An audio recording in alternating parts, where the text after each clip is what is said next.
Salary sheet. तो salary sheet Excel में क्या काम करता है, तो एक्सेल में सैलरी शीट एक डॉक्यूमेंट होता है जिसमें एम्प्लॉयज की सैलरी डिटेल कैलकुलेट और मेंटेन की जाती है। तो ये एचआर और अकाउंटेंट या बिजनेस ओनर को सैलरी मैनेज करने के लिए हेल्प करता है।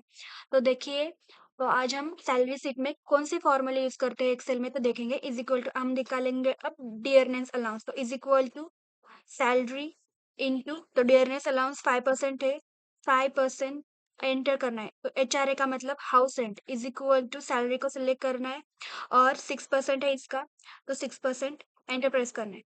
टीआरए का मतलब ट्रैवलेंस अलाउंस, तो ट्रैवलेंस अलाउंस होता है, इसका भी वैसे ही करना है, सैलरी इंटू 8%। तो मैंने 8% दबाया और एंटर प्रेस किया।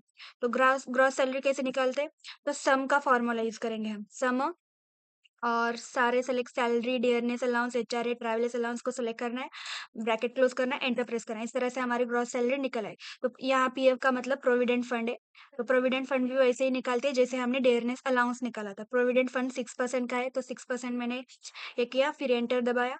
इन्वेस्टमेंट, आई का मतलब इन्वेस्टमेंट शॉर्ट फॉर्म है, तो इन्वेस्टमेंट इंटू 7%, एंटर प्रेस करना है।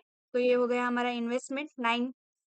तो ईएमए का मतलब मेडिकल अलाउंस 9% है, तो हमने सैलरी को सिलेक्ट किया, बाद में मेडिकल अलाउंस इंटू करके मेडिकल अलाउंस का 9% प्रेस करने के बाद एंटर प्रेस करना है, तो मेडिकल अलाउंस निकल आया। हमें निकालना है टोटल डिडक्शन। तो टोटल डिडक्शन कैसे करते हैं, इज इक्वल टू सम का फॉर्मूला यूज करके प्रोविडेंट फंड, इन्वेस्टमेंट और मेडिकल अलाउंस सब लेके ब्रैकेट क्लोज करना है, एंटर प्रेस करना है।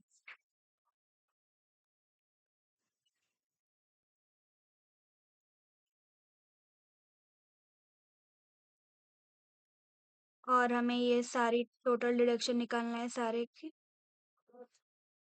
इस तरह से हमने टोटल डिडक्शन निकाला। नेट सैलरी निकालते वक्त हमें gross salary minus total deduction करना होगा, फिर ये हमारी नेट सैलरी आएगी, is equal to gross salary minus total deduction. तो आ गया हमारा नेट सैलरी। इस तरह से हम सैलरी शीट में नेट सैलरी निकालते हैं, वैसे ग्रॉस सैलरी से टोटल डिडक्शन निकालते हैं। इस तरह से हमारी सैलरी शीट बन गई है।